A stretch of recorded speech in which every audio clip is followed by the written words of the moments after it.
This evening, we're going to be interviewing wonderful opera singer, Neil Eddinger, who sang with City Opera for many years, and just waiting for him to get online here. I met Neil Eddinger at Palm Beach Opera, and Neil was also a colleague of my friend and colleague and teacher, Sam Bellick, who was also a composer who sang with City Opera as well. So they sang and worked together. Um, and continuing in some of my interviews and launching into some interviews of opera singers and cantors. So just looking forward to asking Neil a few questions about his life in opera. So just tell me, you sang with City Opera for many years? 32 years. Wow. That was kind of that was my main job. I just checked the other day. I've been, since my official debut, it's been 50 years, a little over 50 years. Wow. So that was that was a And career. I'm still going. That was a career. Yeah, it's amazing to look back on. Right. So tell And I me, guess since I was really singing as a child, it's longer than I've been singing. So, but I think my official debut was in 1972 at Eisenhower Park on Long Island. I guess that was my first union job. I guess that I got paid union wages for. I grew up So right I near guess there. You did, yeah. Well, I grew up in the South. Dallas and Daytona, back and forth, kind of, and with a 2-year stint in Alaska, which was where I first encountered opera. Really? Strangely enough, and sang in Carmen for the first time as a child, and didn't get back to it until I got out of high school. But then I moved to New York City, or actually Long Island. I first went to New York City, and then I decided to go back to school. So I was going to. Eventually, I went to Stony Brook, but I started going to Nassau Community College, and I was working in the hospital operating room as an orderly in Hempstead, Long Island, and I was auditioning for the little local companies that they had in those days. If a town had some Italian people in it, they had a little opera company, and in New Jersey and Long Island and Connecticut, and all these places had little opera companies. They weren't quite like regional companies like today, but they were they usually hired in a star or two from the Met or from New York City Opera. Those were the days. And somebody like Anton Coppola would be conducting, or Tommy Martin, or Vincent LaSelva, people like that. And so that's kind of the way I got my start. Mm. And I guess my first real leading role with a regional company was the Jacksonville Opera. I did Valentine's in Faust, and I did Silvio and Pagliacci. Mm. And I did Don Cairo and Morales and Carmen. I did that in a lot of places. That was kind of a frequent combination of roles. And Well, if you sang, I got all my Mozart baritone stuff out of the way when I was still in school. I did Figaro and Guglielmo and Papageno. Different. I think it was Papageno. I did Magic Flute. I did with Queens College. Hugo Weisgall was conducting that. That was my first time knowing Hugo. Later on, would work with him at City Opera, and he wrote Esther and a number of operas that we had done at City Opera. And I I've kind of floated around in regional companies for about 10 years. And then in early 80s, I got into the extra chorus of New York City Opera. And within a year or two, went full time. And I had a solo debut in 1983 as the Prime Minister in Cendrillon by Massenet. And that was also the introduction of super titles in the United States. And I stayed with that company for the next 30 years and only left when the company dissolved in 2012, 2013, they went out of business. That's very sad, right? It was very sad for a lot of people. We're still mourning that. And I have very serious feelings that the Met is on the same road. I see all the warning signs at the Met. They can't sell tickets. They're kind of desperately trying to find audiences. They're raiding their what do you call that? Their reserve there. What do they call that?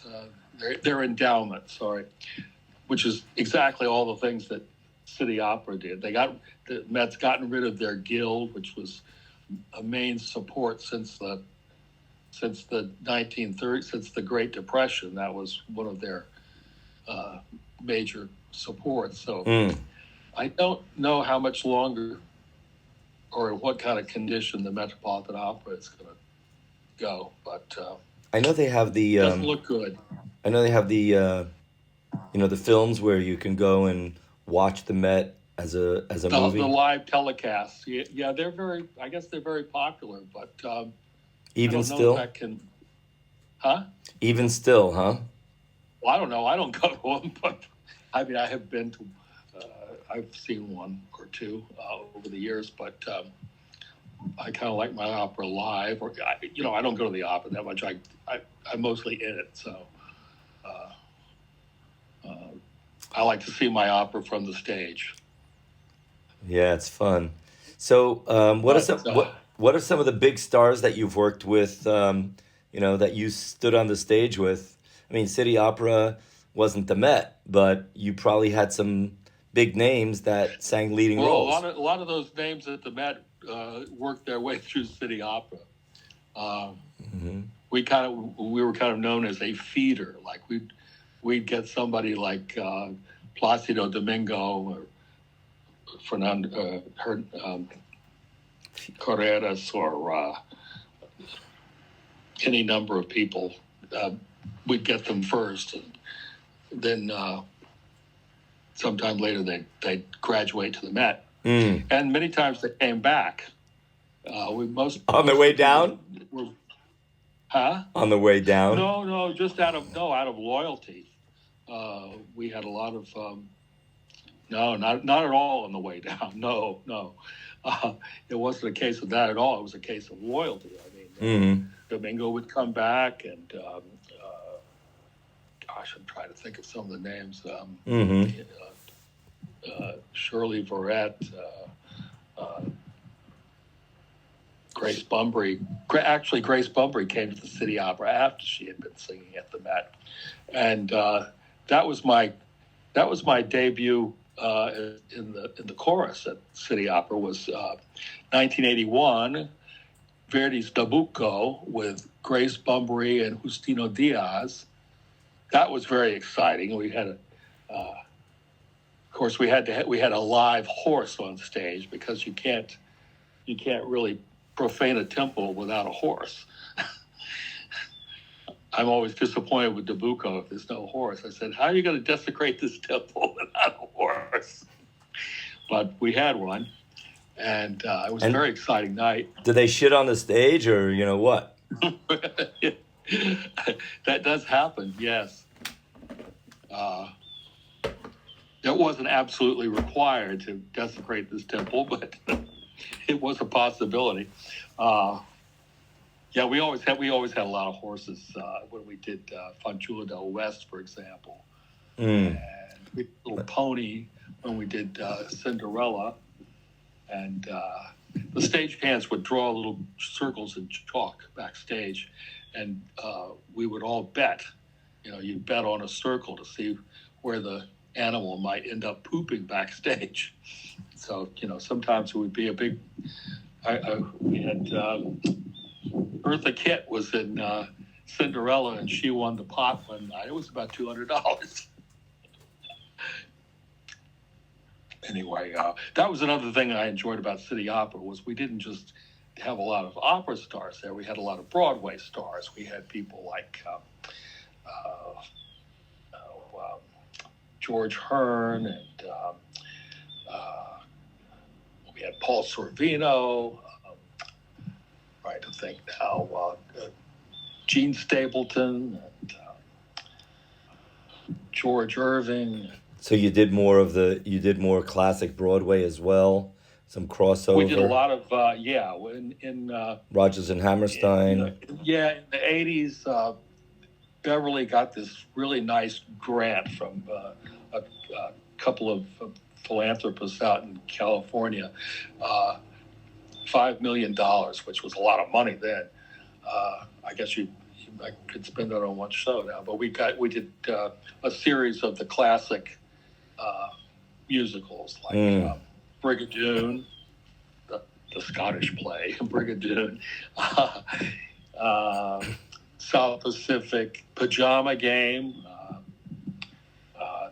They were a lot of fun. We'd always done things like we did Candide, of course, and we'd always done a lot of the classic operettas like Romberg and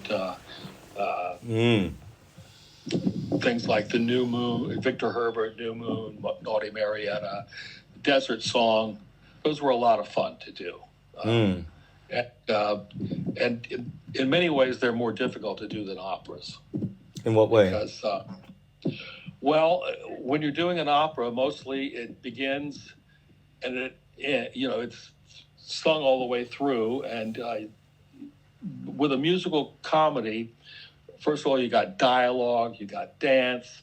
Besides the singing, you've usually got a lot more set changes. And every time you have a set change, that complicates things a little bit. And the fact that you're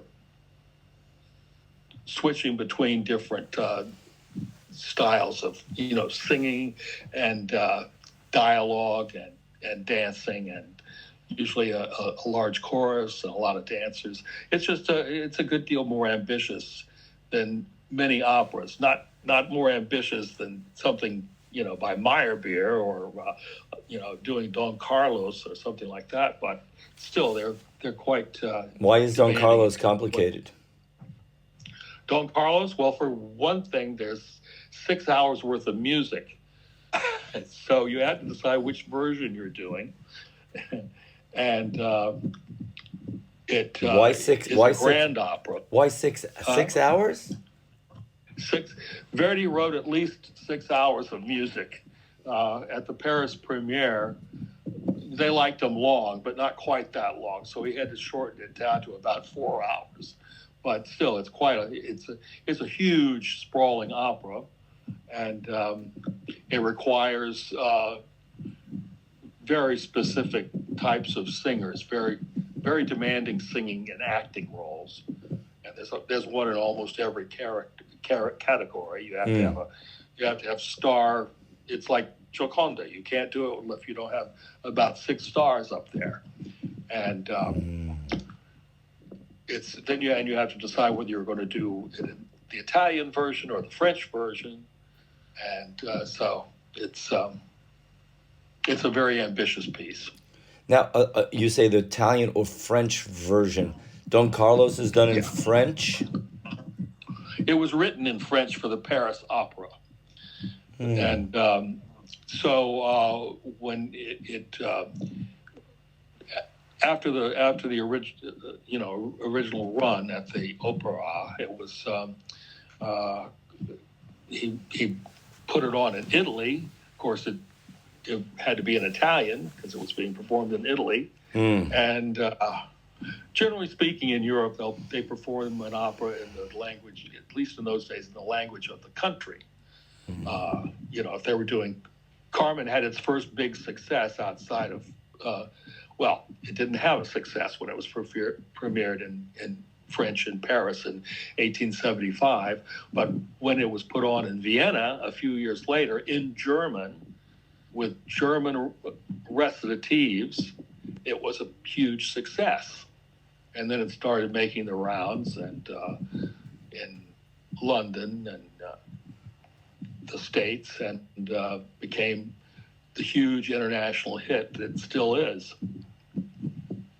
I just wanted somewhere at any time, somebody's doing Carmen. You can count on that. It's probably the most popular opera. How were you in terms of like learning your music compared to the other guys on your team? Were you ahead of them or behind them or in the middle? What was the first part of the question? How was I at?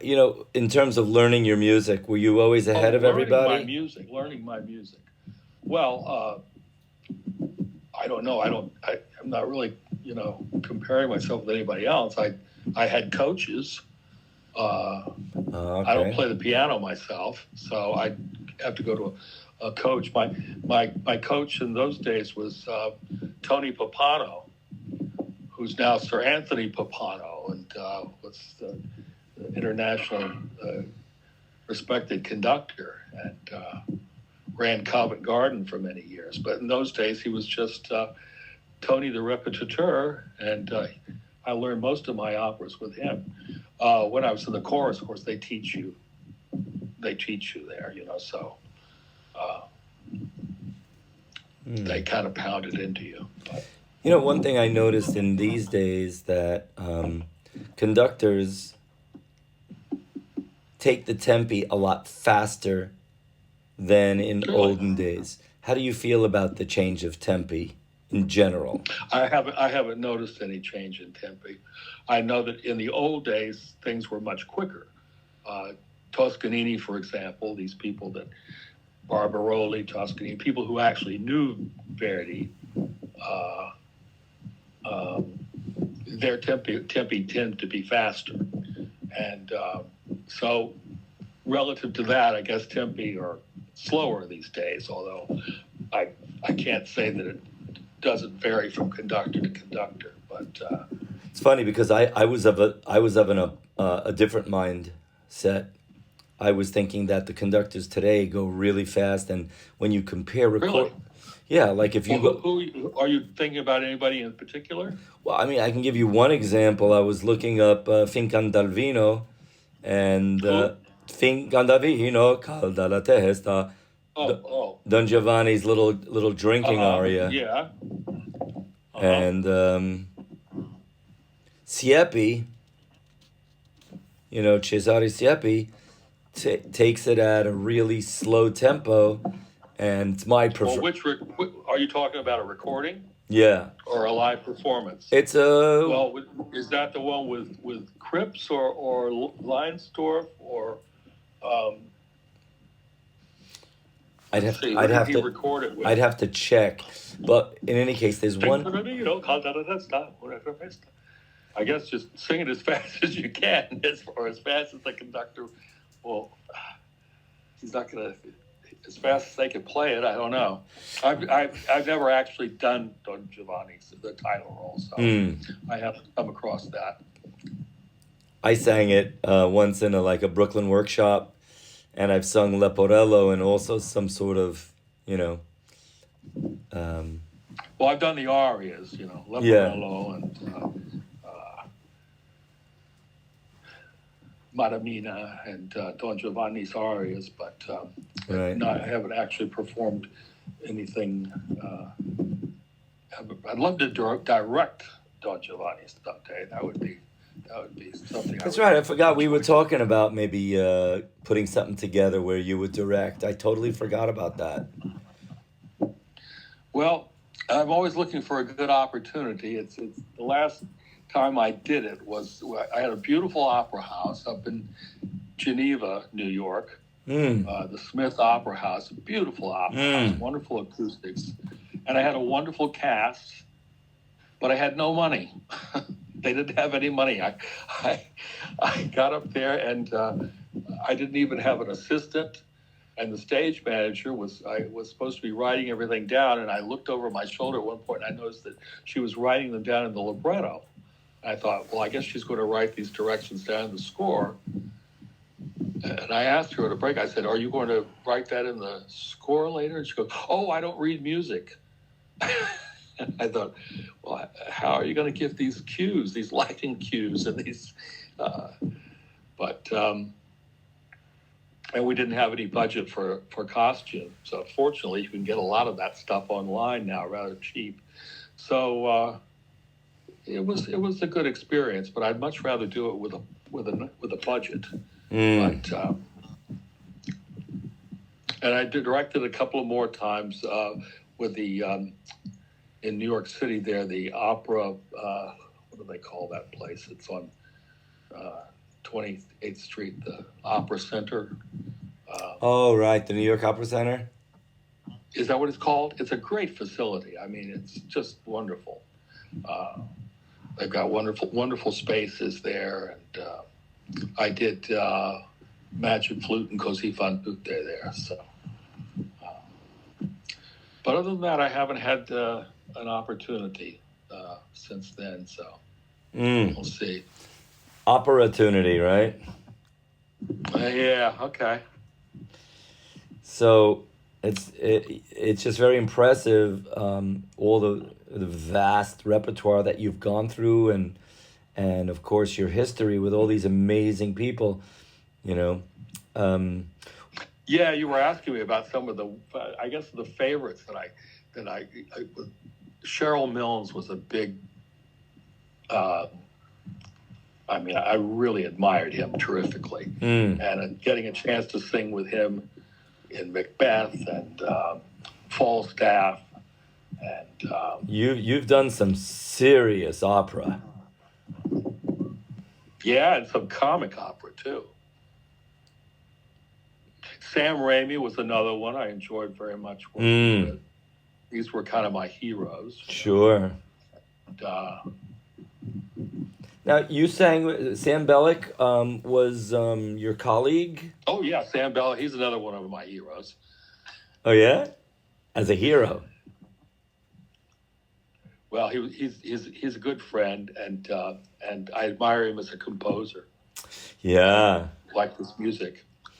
He's written a song cycle and a bunch of operas and a play. Yeah, he's Music. very prolific. I know his song cycle is very impressive, and then of course his The Eglantine is an amazing Holocaust opera that Yeah. that I sort of was involved in, having performed in a synagogue in Long Island. My buddy was a cantor, sang a small role in there. Mm-hmm. So Sam, You and I were you and I involved in Enemies, a love story? I wasn't. You were not in that? No. That was something we did here at Palm Beach Opera. It's based on a Isaac Bashevis Singer story, and it has the background it's not about the Holocaust, but the background. I mean, these characters have survived that, some of them. So it was a very emotional and very very strong dramatically, and I enjoyed being part of that. I think that was my first or second season down here at Palm Beach Opera, because when the New York City Opera closed, I was never one to want to stay in New York when the weather was cold. So I used that as a perfect excuse to get a place in Florida, and so that's when I started with Palm Beach Opera, and I've been, working with them off and on. I don't work every season. I don't work in every opera. Just the ones that kind of appeal to me or that I'm available for. Yeah, I'm gonna have to call it quits. It's getting late here. It's well past Okay, well well maybe past we got midnight. maybe we got a little material there. Yeah, we got good I hope it start came out okay. in the afternoon. Thank you so much, Neil. It was very enlightening, awakening, and there's so much more to talk about.